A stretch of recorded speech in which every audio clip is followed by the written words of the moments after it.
Hi mga mare! Sa mga mare ko dyan. Here I am again, my mini vlog. So Saturday morning yan mga mare, January 20. So day shift ako mga mare. Maaga akong gumising 8:20. Maaga pa ba yun mga mare?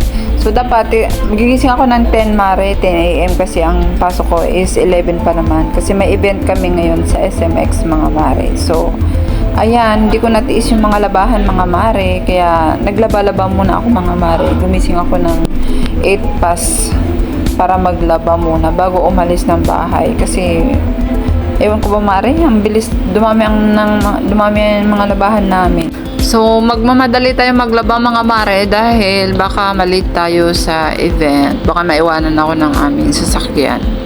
So, ayan mga mare, after habang naglalaba mga mare na banlaw, so nagsasampay, may nakasalang sa washing. So, ganyan mga mare. Tapos, nag-ano na rin ako ng mga pagkain ng mga anak ko dyan mga mare. Ininit ko na lang din yung mga ulam at saka yung mga sobrang mga kanin dyan mga mare, bahaw. Para may pagkain yung mga anak ko dyan pag alis ko. So, ayan mga mare, after ko maglaba mga mare, tinulungan ako dyan ni kuya maglaba kaya natapos agad mga mare. So, pero sobrang dami namin nilaban mga mare. Nabibihis na ako dyan mga mare dahil anong oras na? Mga 10:40 na yan mare, nasa bahay pa ako. So, nagmamadali na tayo mga mare. Kasi baka mahuli tayo o matraffic tayo sa daan. Hindi kasi natin naasahan minsan na akala natin Saturday is walang traffic. Minsan yan pa yung mas traffic kasi nasa labas lahat ng mga tao mo, masyal, mga ganun mare. Kaya yung kalsada natin is puno-puno ng mga sasakyan.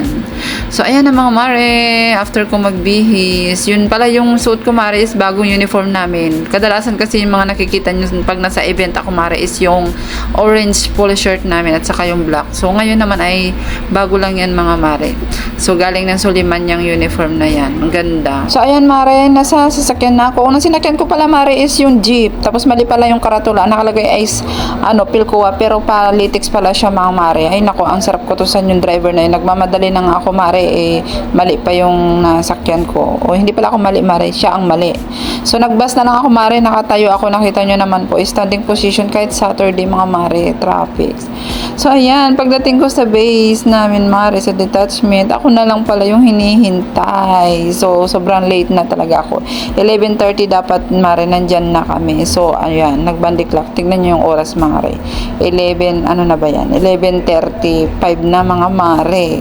So ayan, late na ako talaga mga mare. So ayan, sinabihan ko sa Ate Mayang yung pakbit niya, nakalimutan ko. So ayan. Nainis sa akin. Nakaprepare na yung pakbit na dun sa bahay, naka-plastic na. Kalimutan ko lang bitbitin mga mare. So sayang talaga, kawawa naman si ate. So ayan mga mare, street pa yan kasi papalitan namin sila pagdating namin. So, ayan mare, nasa na kami niya, nasa sasakyan na kami ng Suliman, papuntang SMX. Mare, hindi na pala ako nakakain doon sa diner namin, kaya yung pagkain, binitbit ko na lang dyan sa sasakyan. After namin kumain, mare, kumain pala ako dyan mga mare. Ano ba naman yan mga mare? Na ako sa voice over. Kung naantok na kasi ako mare, kaya nag-voice over na lang ako mare, naghintay ako ng oras ng uwian. So, ayan, masaya naman kami sa loob na sasakyan mare, na kwentuhan. So, ganyan kami. Yan, pagdating namin sa side mare sa SMX, so ayan, naghahanda na yung mga contractor, mga tao dyan mga mare. At kami ay naghahanda na rin sa aming mga gamit, sa mga radio namin. So may mga briefing pa kami dyan mga mare. Inaalam pa namin yung mga unsafe at safety ng bawat isa dyan mga mare. So nakakandak kami ng inspection sa mga area. So ayan, sobrang busy mga mare. Nakakapagod talaga pag mga event mare, pero masaya at marami ka talaga mga experience sa labas. So hindi minsan din na hindi lang sa detachment ka nagdi-duty, lagi din kayo minsan pag may event sa labas, iba-ibang lugar ang napupuntahan yung mga mare. Ayan mga mare, makikita nyo din sa loob, sa venue sa loob, napakaraming mga So kumuha lang ako ng kunting video clip mga mare para maipakita lang sa inyo yung event na napuntahan ko sa SMX.